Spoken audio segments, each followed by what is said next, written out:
Зәйге эшлекле сәфәр белән Россия Федерациясе Дәүләт Думасы депутаты Айдар Метшин килде.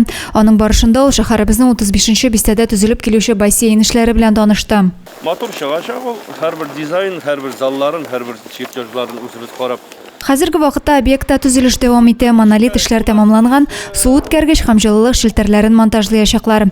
Бассейнны кулланылышка тапшыру август аена планлаштырылган. Заманча шартлары булган спорт корылмасы шәһәр халкына кечкенә балалар белән бергә бассейнга йөрергә мөмкинлек бирәчәк. Әлеге объектны төзү шәһәрдә спортны тагын да популярлаштыруга юнәлдерелгән. Оркестровое отделение, народное, пианисты и хореология. Балалар музыка мәктәбе директоры Динә Коронова депутатны уку йорты эшчәнлеге белән таныштыра. Биредә 12 белгечлек буенча 300-гә якын бала өстәмә белем ала.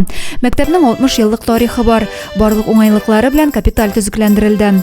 Айдар Метшин берничә дәрестә булып, яңа музыка кораллары презентациясендә дә катнашты.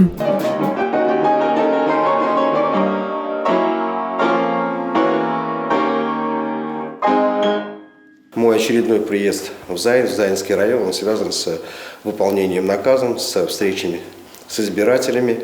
И я вижу те изменения, которые происходят, они динамичны, как и вся республика, в улучшении качества.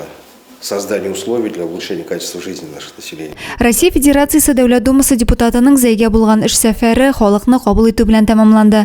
Мобилизацияләнгән гражданнар өчен кирәкле товарларга бәя сәясәтен җайга салу, шулай ук торак коммуналь хезмәтләр өчен түләүләр буенча сораулар җиткерелде.